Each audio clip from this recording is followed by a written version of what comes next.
Hey guys, we'll be here with another video. Today I want to talk about my personal top 5 Steam Deck or Steam Deck OLED games that are actually from the Xbox 360 or PS3 era. So they typically run very well on the machine. And me personally, I have a lot of good memories with these games because I was playing them during my school or university time and I was having a blast back then because life was easier. So let's dive in and let's take a look at the games. The first game I want to talk about or show you guys is Sleeping Dogs Definitive Edition. And this is kind of a GTA type of game, but it's playing in Hong Kong and you play this guy that has to deal with the triads, and it's an open world, like an open city you can explore, and the story evolves with different missions, and it's actually quite brutal, I have to say, because there's some quite brutal stuff happening, like probably in real life in those cities or in Hong Kong with the triads and stuff like that. And it's running awesome on the Steam Deck. I played with like 40 FPS or 45 FPS on the 90 Hz screen for the OLED, and it's looking awesome as you can see. I'll show you some gameplay during my talk here. And it's actually not available in Germany, so I had to get it, with my Steam account. I had to go somewhere else in Europe to get it, and after 3 months or so, I could finally play it on the Steam Deck at least. And it's an awesome game. So it's really a small little gem, and if you haven't played it, then go ahead. It's really awesome. Number 2 on my list is Metal Gear Rising: Revengeance, and this is like a proper, typical Xbox 360 or PS3 game.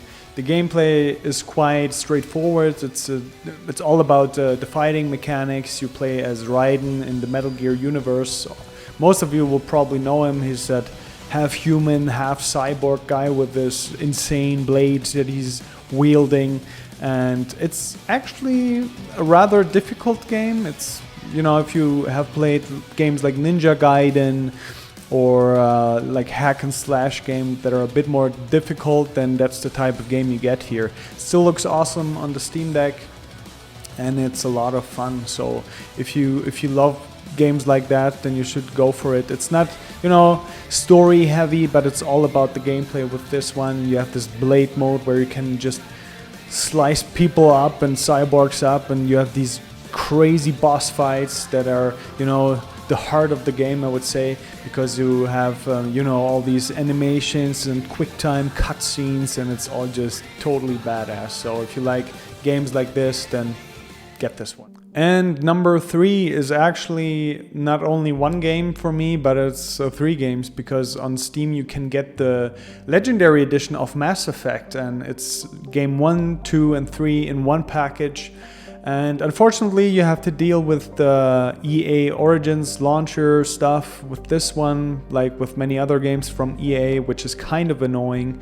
But once you're in this universe and you start with the first one, and I actually prefer the second one the most because it's gameplay wise more mature and it's more action heavy, which I like. But once you're in this universe, you just keep this game running until you have all 3 finished, and you don't have to deal with the Origins launcher anymore.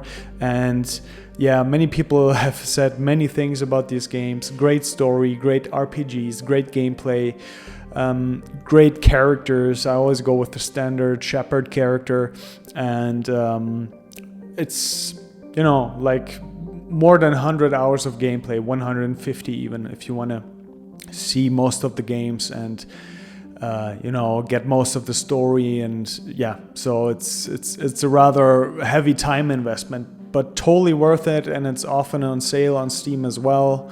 And if you see it on sale especially, you have to get it.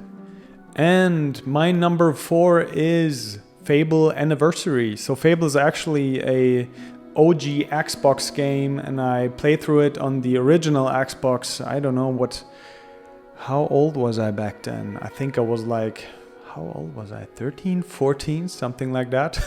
And I played through it during one weekend, and I was totally hooked, and I loved the world, it's, you know, it's not a huge world like many other RPGs, and but the world is so, it's like a fairy tale world, you know. The name of the game says it itself. So it's, and the music, oh my gosh, especially in the, I think in the Anniversary Edition, the music is even, they revamped the music, but it's the old melodies, just a bit more pimped up, I would say. And the music is just so beautiful. Always when I hear the music of Fable, I get flashbacks from back then. And the Anniversary Edition came out on the 360 later, and it's totally worth getting on the Steam Deck or on Steam.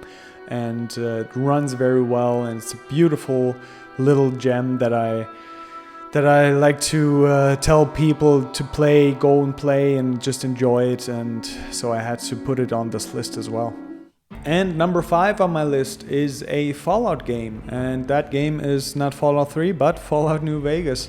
And I got Fallout 3 on my PC back then, played it on there, but New Vegas I got on my 360, and I had so many good times with this game because it felt much more matured in terms of gameplay than Fallout 3, I have to say. It ran better, the story was cooler, the world was more my kind of worlds that you were playing in.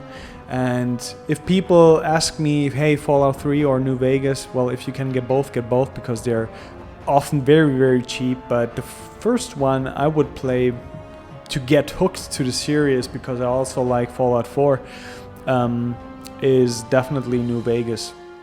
So if you want to play a 3D first-person shooter Fallout game, I would highly recommend Fallout New Vegas, and it also runs very well on the Steam Deck, I have to say. It runs better for me, at least. I don't know, maybe I need to do some more tinkering with Fallout 4. It runs better for me than Fallout 4 and 3 actually as well, I think.